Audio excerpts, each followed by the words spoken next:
Welcome to Flashpoints. I'm Jeff Pegues, and I'm joined as usual by CBS News Senior National Security Analyst Juan Zarate. Thanks for being with us once again. Jeff, great seeing you. All right, let's focus on Yemen right now. The situation there isn't getting better, it's getting worse. Yeah, we're on the brink of a civil war in Yemen. What you have is the Houthi rebels that had taken over Sana'a and kicked out the president, President Hadi, who exiled himself down south in Aden.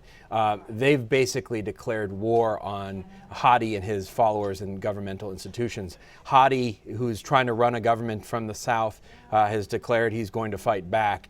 And so what you have is what was seen as real tension between the two parties now sort of breaking out into open warfare.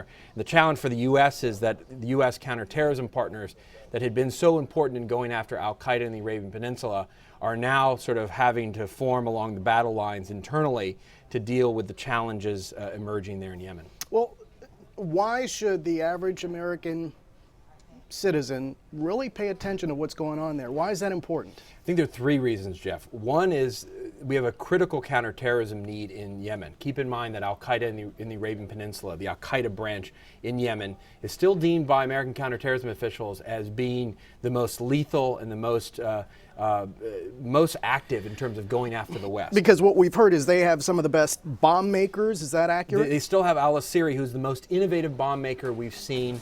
They still have dedicated senior level al-Qaeda operatives that are running their Western operations, and they're controlling territory and more of it now amid this chaos. And so that's a problem because you have a safe haven with a group committed to hitting the United States that now may fall under less pressure rather than more. And without a U.S. presence on the ground working with the Yemeni counterparts, you have less pressure. So that's one reason.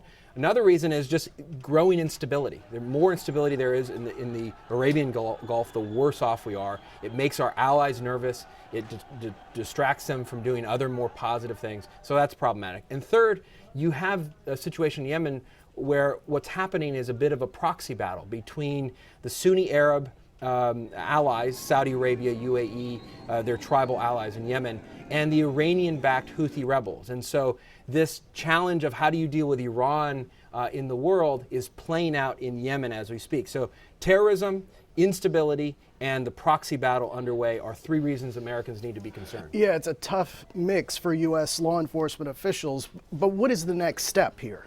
Well, the next step is we've got to make sure that we at least keep an eye on and a picture on what's happening in Yemen, in particular with Western plotting.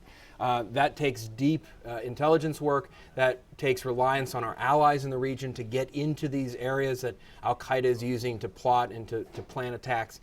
And so keeping our eyes on the ball is really important, especially as al-Qaeda and other actors shift. You also have the potential that the Islamic State is growing roots in Yemen as well. Keep in mind recent attacks claimed by the Islamic State in Yemen. So we've got to be very careful and cautious as to what roots the groups in Iraq are now driving into Yemen. We have about 30 seconds left. AQAP and ISIS, they're not working together at this point, right? They're not. They're ideologically aligned, but strategically they're in competition. And they're fighting over who leads the global jihadi movement. And in particular places like Syria and now even potentially Yemen, they're fighting over territory, control of the movement, control of operatives and resources. So that could be helpful to us at the end of the day. But Jeff, I've worried all along that they are of the same mind, they have the same agenda, and they can piggyback off of each other. And that's dangerous in a time of instability. You know, I was talking about how this situation has been deteriorating, and now we hear that the president has left Yemen.